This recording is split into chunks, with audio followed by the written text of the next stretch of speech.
Hello everyone, back with me again, Joseph, and welcome back to Catechism for Kids. Today we're traveling back in time to ancient England to meet a very special king. On October 12th, the church remembers Saint Edwin of Northumbria, a brave ruler who went from being a powerful pagan king to a humble follower of Jesus Christ. His story is like a real-life adventure, filled with prophecies, battles, and a heart-changing decision. Are you ready to hear it? Let's begin. Once upon a time, long, long ago, in a land that we now call England, there lived a prince named Edwin, born around the year 586. Edwin's early life wasn't easy. He was the son of a king, but his kingdom was taken over by a rival, and he had to spend many years in exile, running and hiding to stay safe.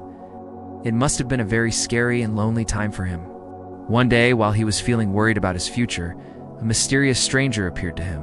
The stranger told Edwin something amazing. He prophesied that one day, Edwin would not only be safe, but would become a king more powerful than any before him. In return for this good news, the stranger asked Edwin to make a promise, that if this prophecy came true, he would listen and obey the one who had given him such a good future. Edwin, hopeful, agreed. He never forgot that strange meeting or the promise he made. As the years passed, the prophecy started to come true.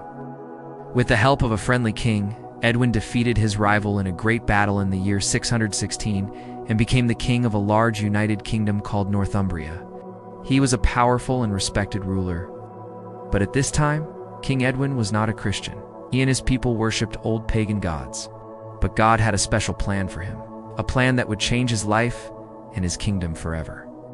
King Edwin decided to marry a beautiful princess from a nearby kingdom. Her name was Ethelbert, and she was a devout Christian.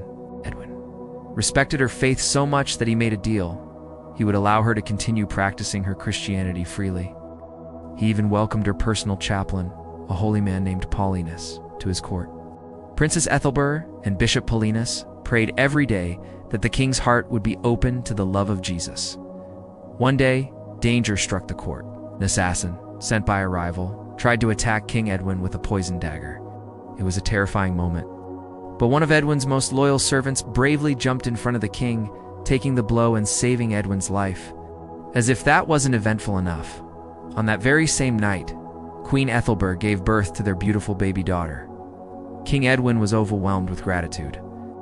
He thanked his old gods for his safety in the birth of his child. But Bishop Paulinus gently told him that it was the Christian God, the one true God, who had protected him and blessed him with a daughter, thanks to the queen's prayers. Edwin was deeply moved. He was starting to see the power and love of the Christian faith. He agreed to let Bishop Paulinus baptize his newborn daughter and several members of his court. He even promised that if God helped him win an upcoming battle against the enemy who sent the assassin, he too would become a Christian. Edwin won the battle, but he still hesitated. Becoming a Christian was a huge decision. It meant leaving behind everything he had ever known and believed. He spent a long time thinking, praying, and talking with his wisest advisors. He wanted to be sure. He was a king, and his decision would affect his entire kingdom. One day, as Edwin sat alone, still wrestling with this great choice, Bishop Paulinus came to him. He quietly walked up to the king and placed his hand on his head. Suddenly, Edwin gasped. He remembered. This was the exact same gesture the mysterious stranger from his youth had made all those years ago. In that incredible moment, everything became clear. He realized that God had been with him all along, guiding him, protecting him, and fulfilling the promise made so long ago. His heart was finally won over. On Easter Sunday, in the year 627, King Edwin, along with many of his nobles, was baptized in a small wooden church he had built. He had chosen Christ. This brave king became one of the very first Christian kings in the north of England. After his baptism, King Edwin was a changed man. He used his power not for his own glory, but for God's. He worked tirelessly with Saint Paulinus to spread the gospel throughout his kingdom. He built churches and encouraged his people to live in peace and learn about Jesus. The Bible tells us in the book of Joshua, "Choose this day whom you will serve. But as for me and my house, we will serve the Lord." King Edwin lived these words with all his heart. His reign was known as a time of great peace and justice.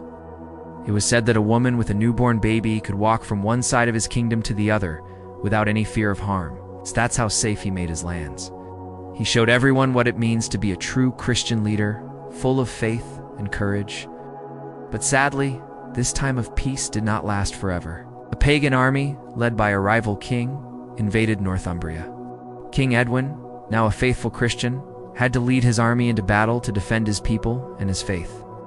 On October 12th, in the year 633, King Edwin was killed in the Battle of Hatfield Chase, because he died defending his Christian kingdom against those who wanted to destroy the faith. The Church honors him as a martyr. A martyr is someone who dies for their belief in Jesus Christ. So what can we learn from the incredible life of Saint Edwin? First, he teaches us to keep our promises. God remembered the promise Edwin made as a young man, and we should always try to be true to our word. Second, his story shows us to always be listening for God's call. Edwin didn't convert overnight. He took time to think, listen, and pray. God speaks to us in many ways through our family, our friends, and even in the quiet moments of our day. Saint Edwin also shows us that faith can change everything. Once he chose Christ, he used his great power to do great good. No matter who we are, a king or a kid, our faith can transform our lives and help us be a light for others. Finally, he teaches us about true courage, the courage to stand for what is right, even when it's hard or dangerous. True greatness doesn't come from having power or a crown, but from loving and serving God above all else. Saint Edwin of Northumbria, pray for us. Thank you so much for joining us for this story. I hope it inspires you to be brave in your own faith journey. Don't forget to like this video, subscribe to our channel for more stories, and share it with your friends. See you next time on Catechism for Kids. May the Lord bless you and keep you always.